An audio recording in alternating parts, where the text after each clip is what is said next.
Buenos días para todos. Hoy estamos empezando este bloque de anestesia y dolor. Lo abre nuestro residente de tercer año, el doctor José Fernando Delgado, ya en su última presentación como residente. José me propuso este tema que me parece muy interesante y no lo habíamos tratado antes, dolor neuropático de lo básico a lo práctico. La doctora María Patricia González, pues muy conocida por todos ustedes, anestesióloga especialista en dolor, que trabaja en INCOL, en la clínica del CES, fue la asesora para este tema. A ella le agradezco mucho la asesoría. Adelante, José. Doctora, muchas gracias a todos por su asistencia. Como ya algunos saben y para los que no me conocen, mi nombre es Josué Delgado, soy residente de tercer año de anestesiología de Bolivariana y junto con la doctora María Patricia traemos este tema saliéndonos un poco pues de la práctica anestésica como tal y entrando a temas de dolor propiamente dicho, dolor neuropático, de lo básico a lo práctico. Algunos de los temas que vamos a tratar el día de hoy, las definiciones, dar un contexto epidemiológico, abordar un poco esta fisiopatología que es bien interesante y que tiene algunas complejidades que tienen implicaciones pues en su tratamiento, el enfoque diagnóstico y el tratamiento pues finalmente que vamos a tener en estos pacientes cuando los abordemos. Listo, lo primero por decir es que la Asociación Internacional para el Estudio del Dolor desde 1974 ha venido trabajando en diferentes definiciones y en diferentes caracterizaciones del dolor, todo con el fin de lograr un diagnóstico más cercano pues a lo que el paciente necesita y a definir unas pautas de tratamiento acordes a esos diagnósticos y a esas definiciones. Por ello, el término pues de dolor neuropático ha evolucionado de la siguiente manera. Antes del año 2011 estaba definido como un dolor que era iniciado o causado por una lesión o una disfunción en el sistema nervioso. Y señalo aquí las palabras disfunción y sistema nervioso porque a partir de allí se generaron algunos cambios en la definición que tienen implicaciones terapéuticas. Y es que consensos de expertos desde el 2008 hasta el 2012 de la IASP y de las pues, diferentes sociedades de dolor a nivel mundial, principalmente en los grupos franceses y los grupos británicos, que son los que más han estudiado, propusieron una nueva definición, que es un dolor que se origina como una consecuencia directa de una lesión o una enfermedad que afecta el sistema somatosensorial. Y hacen la diferenciación entre disfunción y enfermedad para tratar de diferenciar el dolor neuropático de otros tipos de dolor que pueden tener características clínicas similares, como los dolores maladaptativos de características nociplásticas y los dolores crónicos que pueden tener su origen en diferentes partes del sistema nervioso que no son el sistema somatosensorial, como por ejemplo los sistemas de ganglios basales y los sistemas reguladores del movimiento que pueden tener dolores espásticos o que pueden tener dolores con características urentes, pero que no hacen parte del sistema somatosensorial. De allí que la nueva definición que rige desde el 2011 es que es un dolor que se origina como consecuencia directa de una lesión o una enfermedad que afecta el sistema somatosensorial y que se puede dar en cualquiera de sus partes, desde lo periférico hasta lo más central. Semiológicamente, para recordar algunos conceptos que, que, quizás hemos tratado en algún momento, la IASP nos establece tres categorías. La primera de signos y síntomas negativos, definidos como aquella percepción o disminución en la sensación, y aquí cabe la hipoalgesia como una percepción disminuida del dolor que se causa por un estímulo que normalmente es nocivo, algo que normalmente va a causar dolor, lo causa, pero con una menor intensidad. La hipoestesia, por el contrario, hace referencia a una percepción disminuida, pero de estímulos que normalmente no son dolorosos. Hay sensaciones también espontáneas, como las parestesias, que son sensaciones no dolorosas, anormales, persistentes, por lo general son desagradables y que no son evocadas por un estímulo ni nocivo ni no nocivo. Y el dolor paroxístico hace referencia a descargas de dolor asociado con descargas eléctricas neuronales, temporales y de corta duración que se manifiestan con sensaciones desagradables, principalmente de tipo eléctrico o de tipo urente. Y hay unos síntomas y signos positivos o evocados, y la IASP nos propone tres definiciones. La sumación temporal, que es una sensación dolorosa que aumenta tras la aplicación repetitiva de estímulos dolorosos reproducibles, que se da principalmente por fenómenos de upregulation en los sistemas sinápticos de la neurona de primer orden y de segundo orden, y que hace que un estímulo similar sea percibido como un dolor cada vez mayor a medida que se repite.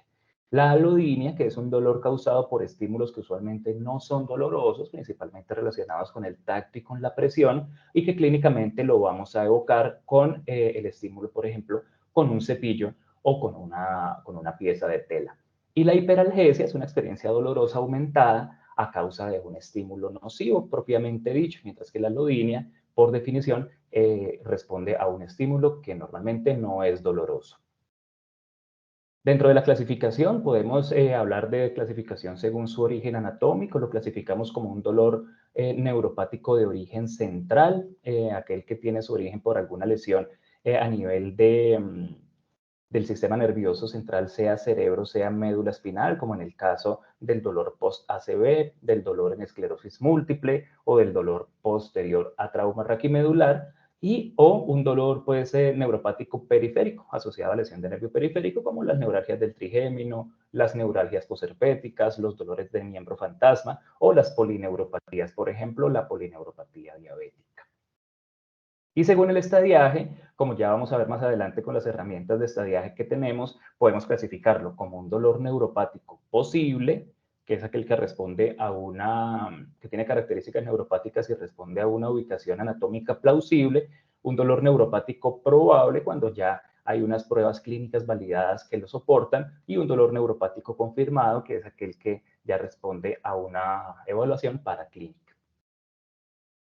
Para poner un poquito en contexto, el dolor neuropático pues es un dolor, como ya lo vimos, causado por lesión o enfermedad del sistema somatosensorial, y que se puede clasificar en diferentes síndromes dolorosos de neuropatía, de polineuropatía, de radiculopatía o de origen central, que tiene diversas causas centrales o periféricas. Y lo más importante en este punto es hacer ver que el dolor neuropático es un dolor que fácilmente pasa de agudo a crónico, y que una vez se convierte en un dolor crónico, es decir, un dolor que puede durar más de 3 meses y que se da ya en ausencia del estímulo doloroso, puede afectar significativamente la calidad de vida de estos pacientes y genera mucha comorbilidad psicosocial. La persona deja de ser entonces la persona que es para convertirse en su dolor y para vivir en función de su dolor, y ese es uno de los aspectos importantes por los que explican por qué en el tratamiento de estos pacientes el manejo multidisciplinario y el abordaje desde un punto de vista psicológico es muy importante para lograr una modulación del dolor también relacionada con vías del procesamiento cognitivo y psicosocial. Las principales etiologías del sistema nervioso periférico, la más frecuente de lejos es la polineuropatía diabética, que se manifiesta clínicamente como ese dolor en botas, en guantes, que es urente, que es variable en el tiempo. Pero también otras frecuentes en nuestro medio, la neuralgia posherpética, que sigue un camino de un dermatoma, la neuralgia del trigémino, el dolor de miembro fantasma, la neuropatía postraumática y aquellas relacionadas con el cáncer y su tratamiento, y con el VIH y su tratamiento. Y a nivel del sistema nervioso central son tres: el dolor neuropático agudo o crónico post-ACV, el trauma raquimedular y la esclerosis múltiple, que se manifiesta como un dolor que varía en ubicación y en tiempo y en intensidad, pues según las afectaciones desmielinizantes en esta patología. La prevalencia en la población general en las series que más se han estudiado, que son las series francesas y las series británicas, puede estar entre un 7 y un 8%. Sin embargo, tenemos prevalencias a nivel mundial hasta de un 20% en algunos países, y que representa hasta un 25% de todos los pacientes con dolor crónico, teniendo en cuenta pues que muchas veces hay un subregistro importante debido a las dificultades en el abordaje diagnóstico. Después de una ACV, hasta un 8% pueden tener dolor, pero después de un trauma raquimedular, la mitad de los pacientes tienen dolor neuropático. Es más frecuente en mujeres, un 8% versus un 5.7% en los hombres, y esto se ha estudiado por algunas características de receptores expresados en la microglia, que hace que las mujeres tengan fisiológicamente una mayor respuesta a las descargas ectópicas del dolor. Y es más frecuente también en personas mayores de 50 años, 9% versus 5.5%, esto relacionado con las alteraciones en la vaina de mielina axonal, que hace que haya una lesión nerviosa pues, más prominente y de mayores descargas ectópicas en los adultos mayores. Con respecto a la ubicación, lo más frecuente periférico es lumbar y el miembro inferior, seguido de cara y cuello y seguido del miembro superior. A nivel mundial, esa es la prevalencia global del dolor neuropático. Vemos unas cifras muy parecidas a las que estábamos viendo permítanme, voy a poner aquí el puntero para señalar. Vemos, por ejemplo, que en el Reino Unido y en Francia estamos entre un 6 y un 9%. Los cuadros azules nos representan la prevalencia estimada de dolor neuropático en la población general, mientras que los cuadros amarillos nos representan los estimados de neuropatía diabética dolorosa. Entonces, las cifras más cercanas que tenemos en América Latina por el registro son en Brasil. Los demás países de América Latina, infortunadamente, no tenemos unos registros aceptados por sociedades internacionales para prevalencias de dolor neuropático, pero lo más cercano que tenemos es Brasil, con un 10%, Canadá entre un 7.7 y un 11.5%. Y vemos, por ejemplo, prevalencias muy bajitas en Japón, de un 3.2%, mientras que podemos ver otras muy altas como en Marruecos y en Canadá hasta un 11%, en Bélgica hasta un 14%. Y esta tabla nos reúne diferentes estudios que se han hecho desde el año 2008 hasta el año 2017, que nos muestra cuál es la prevalencia general. En la primera fila vemos el dolor neuropático en la población general, diferentes estudios que se han hecho con pacientes, hasta con 30.000 pacientes, 10.000, 8.000, 6.000, en fin, estudios muy grandes que han utilizado diferentes cuestionarios validados y que nos muestran prevalencia en la población general de un 7% alrededor. Y en la parte de abajo, las siguientes filas nos muestran la prevalencia de dolor neuropático en los diferentes síndromes dolorosos y vemos que el más frecuente es la polineuropatía diabética, sea asociada a diabetes tipo 1 y a diabetes tipo 2. Y vemos acá algo muy interesante y es que en este trabajo separan la neuropatía diabética dolorosa de el dolor neuropático propiamente dicho en diabetes mellitus tipo 2 y hacen la diferenciación porque establecen que no todas las polineuropatías diabéticas son dolorosas y que no todos los pacientes con diabetes tipo 2 que tengan dolor neuropático tienen polineuropatía diabética dolorosa, sino que puede ser un dolor que es originado por otra causa, como una radiculopatía, y que puede ser exacerbado por la diabetes. Entonces, hasta un 18% de los pacientes con diabetes tipo 2 tienen dolor neuropático por polineuropatía diabética. Otras menos frecuentes, herpes zóster, dolor neuropático post-ACV y dolor neuropático en mieloma múltiple con prevalencias que van entre un 6.2% y un 15% en el caso, por ejemplo, de esta patología que no la habíamos conversado, que es el dolor neuropático en enfermedad de Parkinson. Algunas condiciones de riesgo que hacen que nuestros pacientes tengan una mayor probabilidad de tener dolor neuropático crónico son las radiculopatías lumbosacra, torácica o cervical. 37% de estos pacientes pueden tener dolor neuropático crónico. Las polineuropatías diabética, alcohólica, quimioterapia, VIH hasta un 16%, la neuralgia posherpética hasta un 8%, el trauma nervioso 5% después de una lesión nerviosa comprobada. Y a nivel central, 8% con ACV, 28% con esclerosis múltiple y pacientes con lesión de médula espinal en esta serie hasta un 67%. Entonces vemos cómo los pacientes, por ejemplo, que van a ser sometidos a cirugía, que tienen una radiculopatía previa o que tienen lesión de médula espinal previa, tienen un riesgo muy alto de desarrollar un dolor neuropático crónico o de tener una exacerbación crónica, perdón, de su dolor neuropático crónico con el que ya vienen. La fisiopatología, entonces, para pasar a este segundo bloque, tenemos este esquema de las diferentes vías del dolor, desde lo periférico, desde el proceso de transducción, el proceso de transmisión periférica, de transmisión central, y ya los procesos integradores a nivel del sistema nervioso central. Vemos en esta gráfica los posibles sitios de lesión. Podemos tener sitios de lesión directamente en los nociceptores y directamente en estas terminaciones nerviosas libres que afecten la expresión de diferentes canales de sodio y de potasio que afecten la polaridad de la célula y que afecten el umbral de dolor.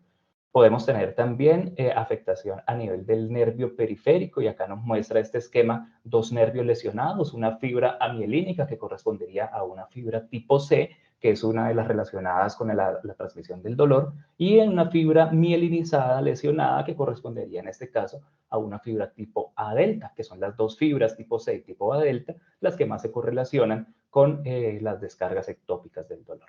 Vemos la integración a nivel de médula espinal y vemos que también la lesión se puede dar a nivel de médula espinal, en este caso y específicamente en el tracto espinotalámico lateral, que es la principal vía de la termoalgesia, pero también podemos tener lesiones a nivel central y podemos tener lesiones relacionadas, por ejemplo, con ACV, cuando el ACV corresponde o compromete más bien territorios cercanos o en la proximidad del brazo posterior de la cápsula interna, que son las fibras que proyectan el dolor desde el núcleo ventral posterolateral del tálamo hasta la corteza, se pueden dar síndromes dolorosos de tipo neuropático y pues tanto agudo como crónico.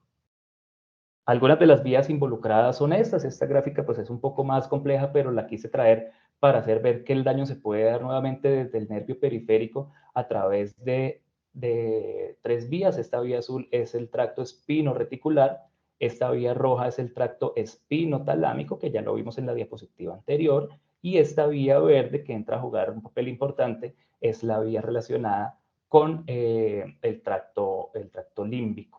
Y eso tiene importancia porque aquí en este punto se integran diferentes vías también que son descendentes. No solo las vías ascendentes entran a jugar un papel, sino también las vías descendentes moduladoras que vienen de la amígdala, del cuerpo cingulado y del núcleo accumbens, que tienen que ver con los centros regulatorios a nivel del tallo encefálico, que son tres: la sustancia gris periacueductal, el núcleo del RAFE y la región rostral posteromedial de la médula oblonga, que ejercen un control de modulación sobre las interneuronas inhibitorias de la médula espinal.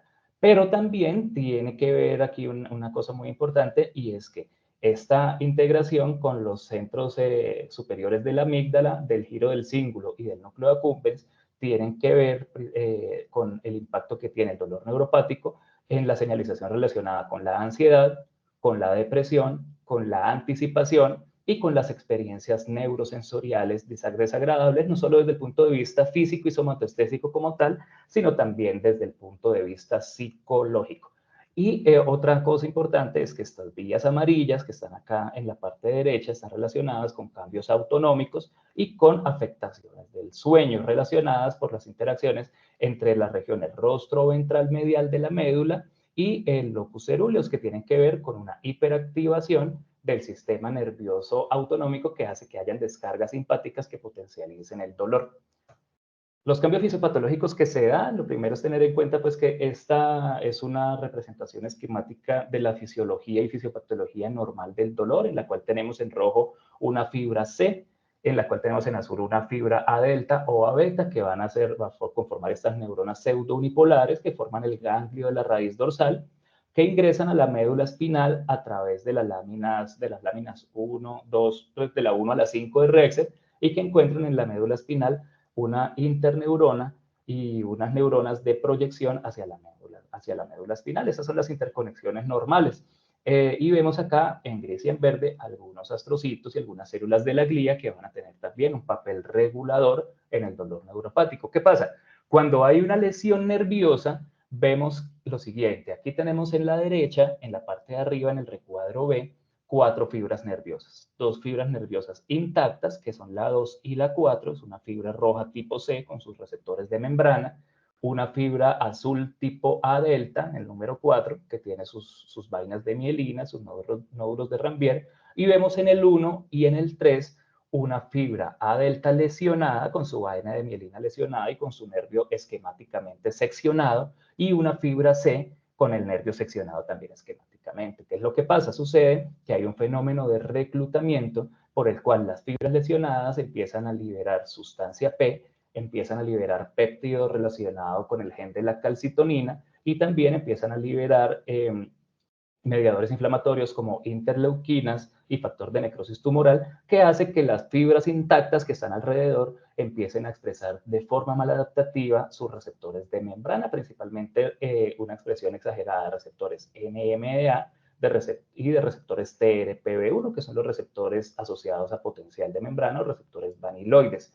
Y eso hace que una lesión que sean pocas fibras nerviosas se convierta en una lesión mucho más grande y mucho más compleja por este fenómeno de reclutamiento.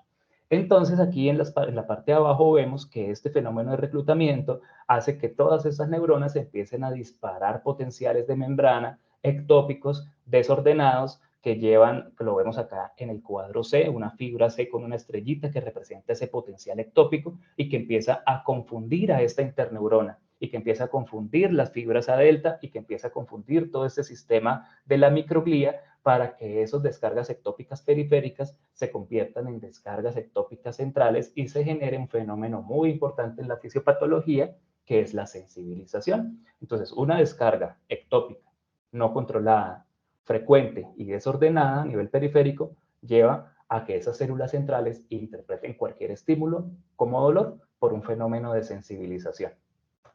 En resumen, para esta parte que suena un poco compleja, tenemos acá que hay 4 mecanismos que explican el dolor neuropático. El primero es la sensibilización periférica, que se da por descargas ectópicas en estos nervios lesionados y por una disminución del umbral nociceptivo. Hace que descarguen esos nervios con estímulos que normalmente no serían dolorosos. La sensibilización central, que se da por neoconexiones en la médula espinal. La lesión, es importante mencionar en este punto que a nivel central y a nivel de la sustancia gelatinosa de Rolando, de la lámina 2 de Rexet, esta lesión pues lleva a que haya pérdida de las conexiones que normalmente hay y pérdida de las interneuronas. Y este vacío hace que haya neoconexiones relacionadas principalmente con fibras A beta y con fibras que no son dolorosas, entonces se empiezan a interpretar estímulos como el tacto o como la vibración como dolorosas por estas neoconexiones. Y la activación sostenida de las vías excitatorias lleva a que la parte central también empiece a descargar y a que haya una activación sostenida de las vías excitatorias. Tercer mecanismo es un mecanismo de desinhibición. Entonces, dentro de la fisiología del dolor recordamos que hay unas vías descendentes moduladoras que tienen que ver con la liberación de noradrenalina, con la liberación de serotonina y con la activación del sistema opioide endógeno. Esas vías quedan desactivadas o quedan disminuidas, entonces hay una mayor respuesta al dolor y una mayor transmisión desde la parte periférica hasta la parte central.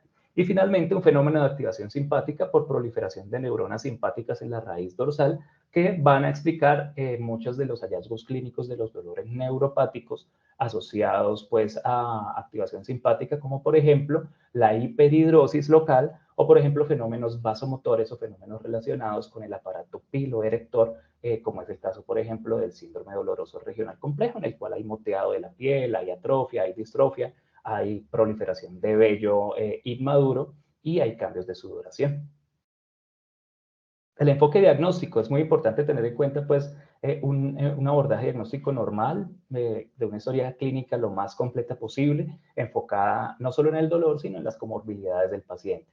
Con respecto al dolor, pues lo usual que hacemos es valorar la localización, la intensidad, las características del mismo, cuáles factores son exacerbantes o atenuantes, y al examen físico, cómo nos va a responder este paciente a los diferentes estímulos. Entonces, aquí hay un reto muy importante y es diferenciar el dolor neuropático de otros tipos de dolor, principalmente aquellos dolores que confunden por características, digamos, interpretadas como urentes, por características interpretadas como quemantes o de parestesia, pero que hacen parte de otros fenómenos y es hacer una valoración que deje un poco atrás lo simplemente cuantitativo y empiece a abordar aspectos cualitativos del dolor. Entonces, las recomendaciones tradicionales de dolor es, hacemos un estímulo, le preguntamos al paciente en una escala de 0 a 10 qué tanto dolor siente.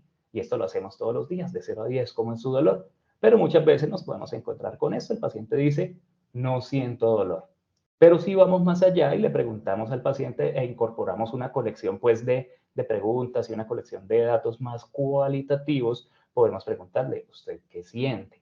Y él dice, yo siento una sensación rara que es como un flujo de agua en mi piel. Y eso lo ve uno mucho, siento una gota de agua que me cae, siento como si me mojara en el pie, siento como si se me quemara el pie, siento como si me pasara un calambre. Y estas son características que van más allá del número, van más allá de la escala visual análoga del dolor y que nos permite empezar a hacernos una idea de que este dolor es un dolor neuropático. Aquí tenemos entonces este cuadro que nos clasifica los diferentes síntomas en categorías. Entonces aquí vemos una primera categoría que son los estímulos positivos o dolorosos o que responden a estímulos dolorosos. Entonces, si no le duele nada, pues es un paciente que tiene una anestesia o un adolor. Si siente menos, es una hipoalgesia. Si siente menos ante un estímulo que no es doloroso, que es inocuo, como ya lo vimos, es una hipoestesia. O si no tiene nada de sensación, hablamos de pérdida sensorial.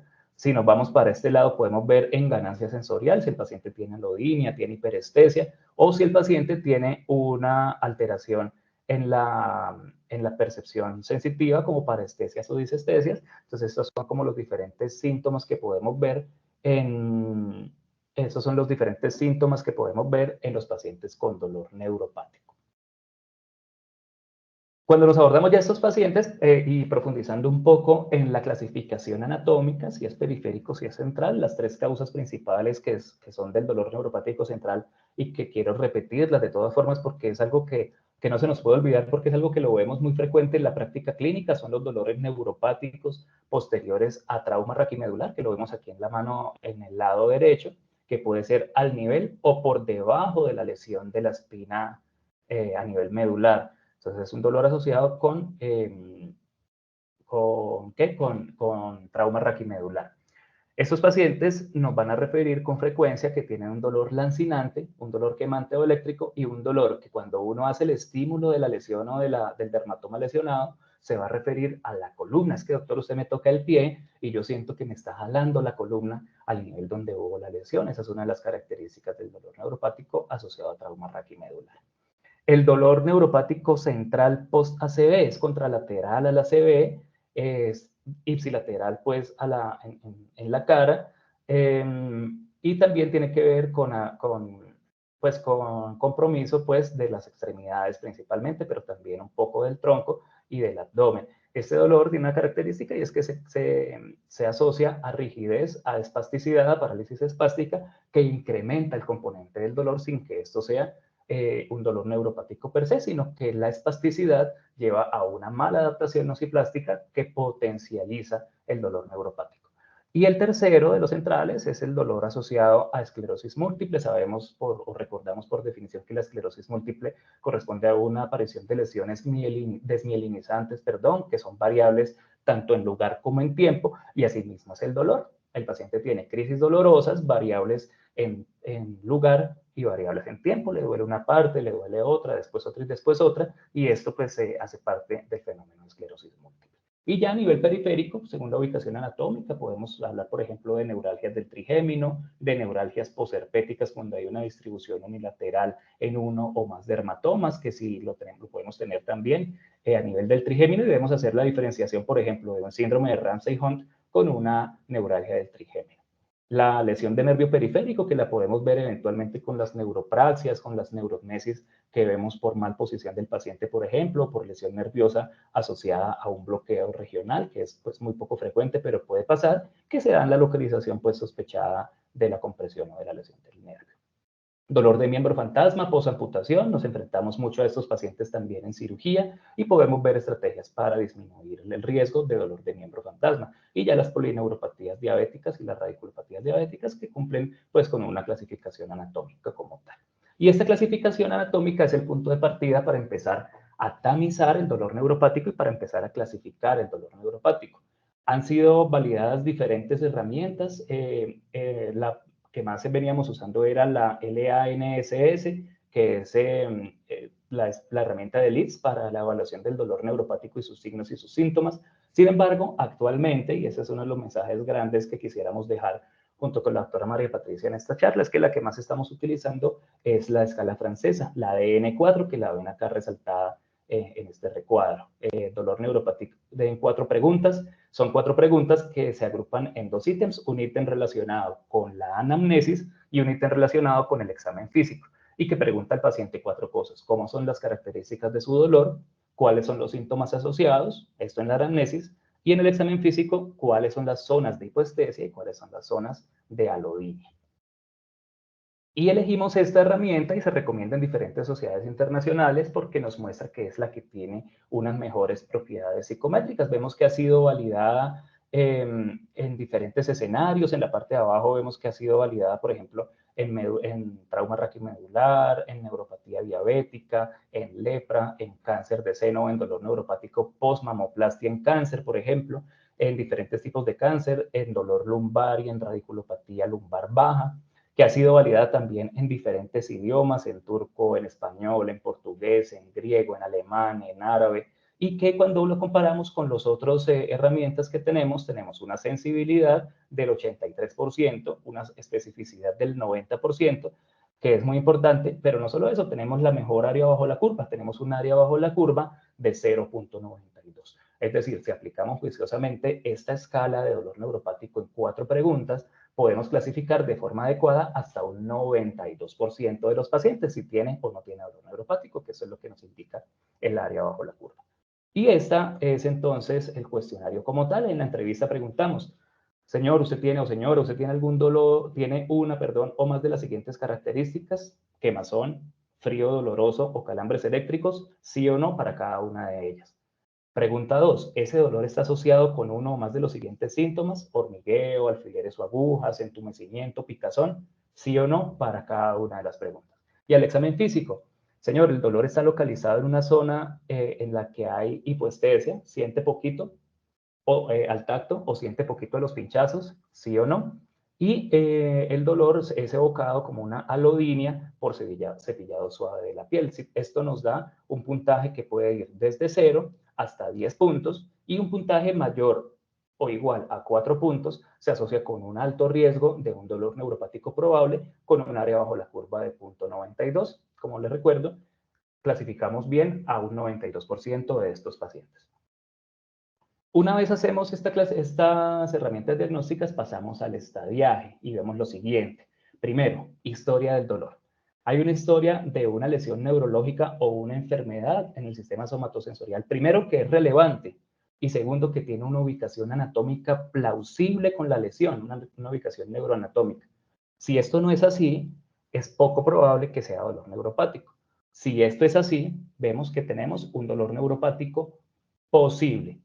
Para que ese dolor neuropático posible se convierta en un dolor neuropático probable, tenemos que hacer examen físico y tenemos que asociar esos síntomas que dice el paciente con unos signos que encontremos y que sean evocados en una ubicación neuroanatómicamente plausible. Entonces tenemos una historia neuroanatómicamente plausible y un examen físico neuroanatómicamente plausible, tenemos un dolor neuropático probable. Y ya podemos pasar a confirmar este dolor neuropático con diferentes pruebas. Entonces podemos tener potenciales evocados por láser, pruebas de reflejo oculomotor o de reflejo trigémino corneal o de reflejo trigémino facial. Podemos tener diferentes pruebas de conducción nerviosa, electromiografía con conducción, potenciales evocados somatosensoriales o incluso pruebas más invasivas como las biopsias de piel para determinar lesión a nivel del nervio. Si tenemos un dolor neuropático probable con alguno de estos estudios positivos, entonces vamos a tener un dolor neuropático definitivo. Entonces miren que este estadiaje es muy práctico. Historia clínica por anamnesis, dolor neuropático posible. Historia clínica con examen físico, dolor neuropático probable. E historia física con confirmación diagnóstica validada, dolor neuropático confirmado. Y ya teniendo al paciente adecuadamente diagnosticado y adecuadamente identificada pues su condición o su factor desencadenante del dolor neuropático, pasamos al tratamiento. Ya para terminar, lo importante es que el enfoque pues en estos pacientes es el control del síntoma. Recordemos que el dolor neuropático es un dolor crónico en el que ya hubo una lesión y que ya en el momento la noxa desapareció, sino que ya el dolor obedece a fenómenos de sensibilización. Entonces el enfoque va a ser el control del síntoma, haciendo ver al paciente que es altamente probable que lo controlemos, pero que no logremos desaparecer su causa de base. El control de la enfermedad como tal es insuficiente porque ese dolor ya se nos salió de donde está la lesión, ya se nos salió de las manos. Por lo tanto, hay muy poca respuesta a analgésicos convencionales y tenemos que entrar con un armamentario de neuromodulación y con un manejo multidisciplinario que incluya intervenciones farmacológicas, no farmacológicas y siempre intervenciones psicosociales, dentro de las cuales la psicoterapia de tipo cognitivo-conductual es la que ha demostrado mejor evidencia.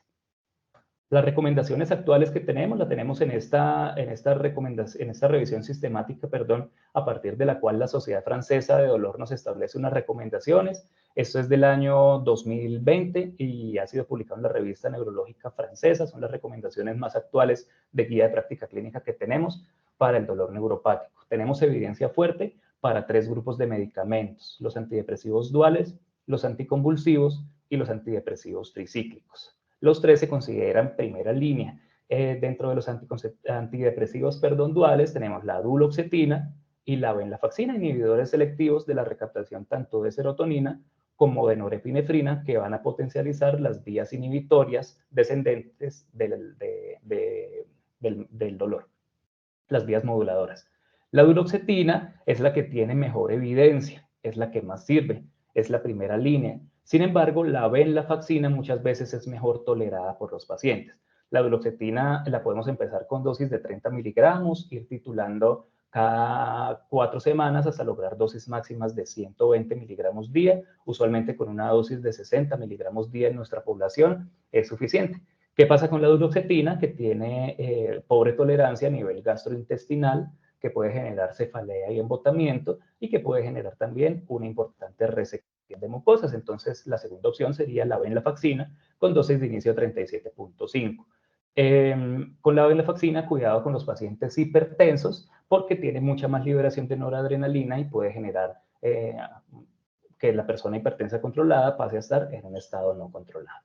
Anticonvulsivos tenemos con evidencia fuerte la gabapentina, dosis de 100 hasta 3.600 miligramos 2 o 3 veces al día.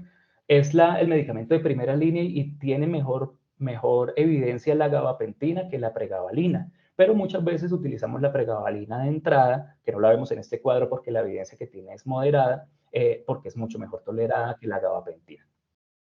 Y los tricíclicos, amitriptilina o imipramina de 25 a 150 miligramos día, es medicamento de primera línea también. Preferimos la amitriptilina sobre todo en el escenario, por ejemplo, de neuralgia posherpética o de polineuropatía diabética. Sin embargo, por su potencial de sedación en el adulto mayor, la tratamos de irnos más hacia imipramina en estos pacientes. Con los antidepresivos tricíclicos, tener en cuenta siempre el riesgo de efectos anticolinérgicos. En el paciente hospitalizado, principalmente el riesgo de delirium, es un medicamento deliriogénico, es un medicamento muy sedante, y también ver las interacciones que tenga con los pacientes que tomen medicamentos que prolonguen el QT, porque ese es uno de los factores asociados a prolongación del QT y potencial aparición de arritmias cardíacas. Evidencia fuerte entonces, duloxetina, gabapentina, amitriptilina. Evidencia débil, tenemos a nivel tópico los parches de lidocaína al 5%, 1 a 3 parches que se pueden utilizar a la vez. Lo importante de eso es que los utilizamos 12 horas al día, pero descansamos 12 horas al día porque pueden generar el depósito subcutáneo de lidocaína y aumentar el riesgo de toxicidad por anestésico local si no dejamos esas 12 horas de descanso. Es la primera línea siempre y cuando el dolor sea periférico y focal, principalmente en neuralgia posherpética, y se puede poner el parche de lidocaína en el dolor, en el sitio del dolor. Pacientes, por ejemplo, con neuralgia posherpética que solo afecte el primer dedo de la mano, se puede poner el parche o un pedacito del parche en el primer dedo de la mano. Segunda línea, en tópicos, la capsaicina al 8%, 1 a 4 parches, cambio cada 3 meses. También en el dolor neuropático focal, muy buenos, no los tenemos disponibles en nuestro medio, sin embargo es un medicamento pues de muy buen resultado. Tener en cuenta en el parche de capsaicina, que a veces hay personas que los pueden traer de otros países y no es difícil, que va a generar los primeros días un dolor intenso porque va a hacer una estimulación muy fuerte de los receptores vaniloides, de los receptores TRPV1, que genera un aumento del dolor y después una desensibilización para lograr el control. Entonces duele al principio. La pregabalina como segunda línea con evidencia débil de 100 hasta 600 miligramos al día en 2 tomas es mejor tolerada que la gabapentina, por eso la preferimos muchas veces, pero tiene mejor evidencia la gabapentina. Importante con la pregabalina es que si estamos en dosis de más de 150 miligramos cada 12 horas, hay que descalarla y titularla a la baja porque puede generar fenómenos de rebote. Y los opioides, que la evidencia pues ha sido un poco controvertida. Tenemos opioides que han demostrado efectividad contra el dolor neuropático. El que nos recomienda la guía francesa por la solidez de la evidencia es el tramadol, de 100 a 400 miligramos al día. Es un medicamento de segunda línea con una evidencia débil, pero que sirve y que explica sus efectos no por el efecto opioide, sino porque además de tener una actividad intrínseca débil con el receptor opioide mu, tiene también un efecto de inhibición de la recaptación de serotonina y de noradrenalina que potencializa las vías modulatorias del dolor, por eso funciona con el dolor neuropático. Y los opioides fuertes los deja la guía francesa únicamente como tercera línea, solo en caso de crisis, dolor severo o cuando definitivamente no haya alternativa, y siempre en dosis inferiores a los 150 miligramos equivalentes de morfina. Otras terapias o estrategias no farmacológicas, el TENS, que es la estimulación eléctrica transdérmica en sesiones de más de 30 minutos al día cuando es dolor neuropático focalizado, tiene evidencia débil a favor, pero nos sirve como primera línea. Los intervencionismo en radiofrecuencia pulsada, esa radiofrecuencia es la emisión de pulsos cortos de energía eléctrica que llevan el tejido a 42 grados y que hacen pues una denervación eléctrica transitoria que controla el dolor, tiene evidencia en neuralgia posherpética, y la estimulación magnética transcranial a nivel de M1, más de 1200 pulsos a más de 5 Hz como tercera línea. La estimulación intratecal, la metilprednisolona, la estimulación craneal eléctrica, la morfina intratecal no tienen evidencia concluyente en estos pacientes. Este entonces es el algoritmo de manejo de la guía francesa. Nos clasifica primero si el dolor es focal, si es periférico o si es de ambos. Si es solamente local, la primera línea podría ser parches de lidocaína o la estimulación nerviosa transcutánea TENS, sumada a los medicamentos de primera línea, inhibidores selectivos de la duales como la duloxetina o enlafaxina, la gabapentina en primera línea y los tricíclicos.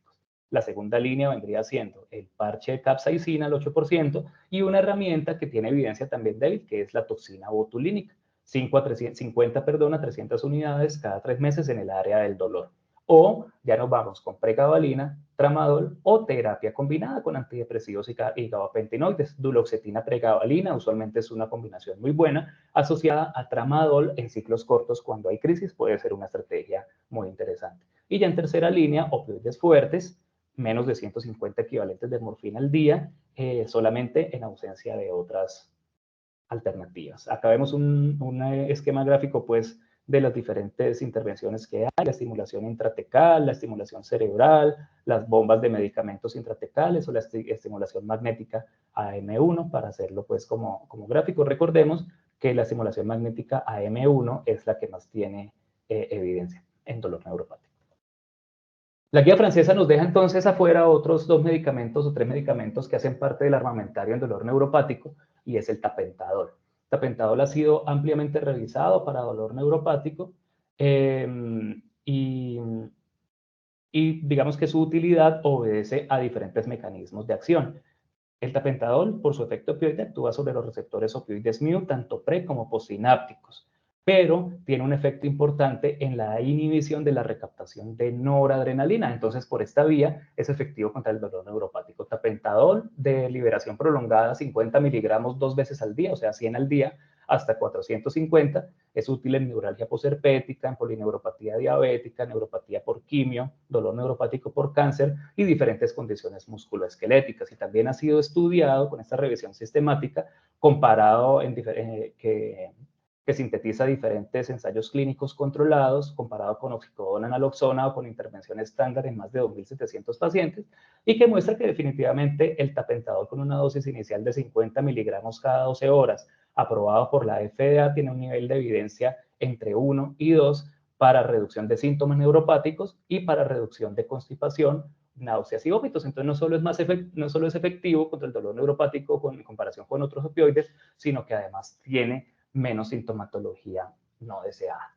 Y ya para terminar, las infusiones, infusión de lidocaína, ha sido estudiado y hay un debate al respecto y por eso no fue incluido en la guía francesa. Sin embargo, hay estudios que han demostrado que diferentes regímenes de infusión de lidocaína entre 0.5 miligramos kilo hora hasta 5 miligramos kilo hora puede generar alivio inmediato del dolor. Sin embargo, lo que se ve es que este alivio del dolor, si bien es favorable, usualmente trabaja las primeras 24 horas, máximo hasta las primeras 72 horas, pero no hay un efecto analgésico persistente, se suspende, y si no hay control con otros medicamentos, el dolor puede volver a suceder. Sin embargo, sí hay trabajos que han demostrado que la infusión de lidocaína intraoperatoria entre 1 y 1.5 miligramos kilogramo hora se asocia a la disminución del riesgo de dolor neuropático crónico, particularmente en miembro fantasma.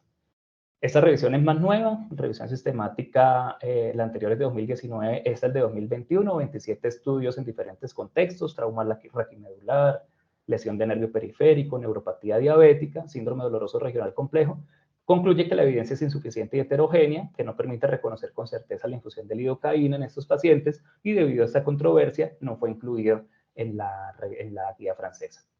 Y para terminar, la infusión de ketamina. La ketamina ha sido un medicamento ampliamente estudiado como coadyuvante en el manejo del dolor, tanto nociceptivo como neuropático, no solo en el escenario perioperatorio, sino en el escenario de dolor neuropático crónico. Tiene evidencia sólida en crisis de dolor neuropático en su fase aguda, con efectos que no son solo durante la infusión, sino que pueden persistir incluso por varias semanas en dolor neuropático de origen central, con mucha evidencia, y vemos en este forest plot cómo ha sido analizado en diferentes subgrupos y cómo controla el dolor a una semana, después de 15 días y después de 30 días de una forma estadísticamente significativa. E incluso la ketamina, no en infusión, sino en single shot en el perioperatorio, también es otra de las intervenciones que nos ha demostrado disminuir el riesgo de dolor del miembro fantasma. Para concluir entonces, el dolor neuropático tiene profundas implicaciones psicosociales y merece pues un abordaje multidisciplinario y que se enfoque mucho también en entender qué es lo que pasa con el paciente y cómo el paciente es capaz de convertirse en su dolor o cómo el paciente es capaz de convertir ese dolor en un motivo para seguir adelante. Es consecuencia de una lesión o una enfermedad que afecta el sistema somatosensorial con una fisiopatología diversa, compleja, y que es muy distante del dolor nociceptivo, por lo cual no podemos quedarnos con las herramientas básicas o con las herramientas tradicionales más bien del manejo del dolor. Por lo general no responde a los analgésicos convencionales y requiere un abordaje multidisciplinario a largo plazo y un acompañamiento por diferentes especialidades para su manejo.